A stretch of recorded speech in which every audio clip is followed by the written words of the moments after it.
Ngayon, magandang gabi sa ating lahat. Ngayong ang gabi na to ay pupunta tayo ng Balintawak para mamili.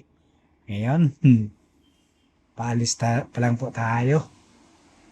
May order kasi tayo na bibingka, tsaka dala na rin bibili na tayo ng ating mga pangailangan sa pang kasaba natin. Ayan, naghanda tayo kahit bagyo, kahit maulan. Ngayon, tuloy pa rin ang hanap buhay natin, mga busing. Ngayon, kahit maulan at ang sama ng panahon kasi malakas ang bagyo.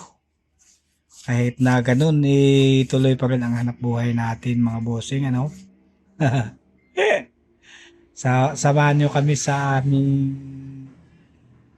pamimili dito sa Balintawak Market. Kaya, yan. Ay, alis na po tayo.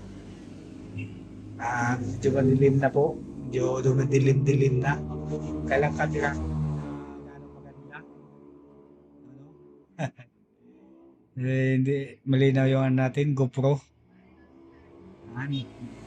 Dilim na talaga dito pero dito sa highway na, oh. Ganda na kuha ng ano natin, no. Kulang lang pala sa adjust, ano. Shout out sa lahat. Ayun, papunta na po tayo ng Balintawak. At putulin na po natin mamaya yung video natin kasi umaambon. Umaambon na po siya. Yan.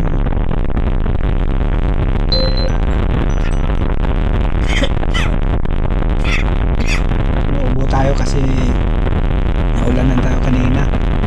Nakahapon pa pala. Sama ng panahon ngayon kasi tuloy-tuloy naman ang ulan mula nung nakarang linggo pa. Bagsak talaga ang ulan, tuloy-tuloy pa naman. Ngayon, dahil umamon, tuloy pa rin tayo. Mamaya naman malakas naman ang ulan yan. Kaya kahit ganun pa man, tuloy ang hanap buhay natin. You know? Huwag tayong susuko, kumbaga. Huwag tayong susuko sa ating paghanap buhay kasi sumuko tayo naman ang talo, di ba? Ayun, nasa palengke na po kami ng Balintawak. Medyo pinutol ko lang yung video kanina. Ayan.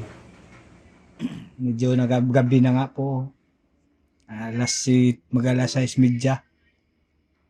Mag-alas 6:30, oh. Gabi na. Pangit lang talaga yung camera ko. Mumurahin lang kasi. Kaya ganun. Yan, pupunta tayo ngayon dito sa looban. Bibili tayo ng ating mga pangailangan na ano, na paggawin nating bibingka. Ayan. Yung medyo busy na po yung mga trabador dito kasi ngayon ang bagsakan ng mga gulay. Mamaya konti, mga alas 8, alas 9, marami na yung nakapila. Ayan. Dito po tayo bibili na ating pangailangan sa pang bibingka natin. Dito po sa grocery na ito. Ayan, muntik kanan na tayo dyan at medyo kaliwa. Ayan, oh. Ayan, dito na po yun. Kaya lang po, diretso lang ako kasi sabi ko, sumisis lang bibili dito na ano, na pangailangan niya. Bibili din tayo doon ng makapuno sa dulo.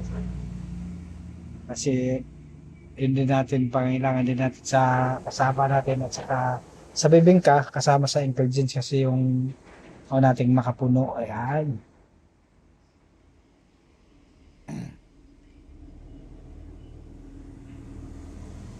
Dito po tayo bibili ng makapuno. Ayan.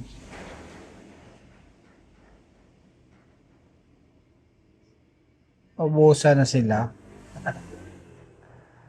Wala na tayo mabili nito mga puno. Ubos na. Oh. Punta tayo sa kabila. Ayan.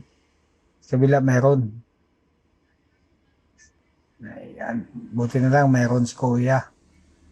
Ito tayo makabili ng makapuno. Buti yung isa kasi sarado. Yung suki ko kasi sarado. Yung laging binibilan ako ng makapuno. Ito lang sa right side na yan. Oh. Yun. Sarado na yan. Diyan ako bumibili ng mga puno. Kaya lang sarado. Kaya naghanap ako dito sa katapat. Buti meron naman tayong mabilan. Kung wala, patay tayo nito pag wala tayong mabilang makapuno. Diba?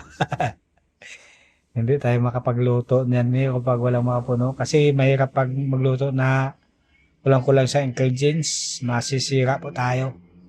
Yan. Balik na po tayo at ayan si Mrs. Ayan. Pauwi na po kami. At pupunta pa ako dun sa kabila. Doon ako bibili ng kamote. Medyo malayo-layo lang at siguro may 100 meters yan, layo. Diba? Ganun lang yung tsagaan lang talaga pag mamili ngayon kasi madulas dito sa Balintawak na to at maulan. Grabe.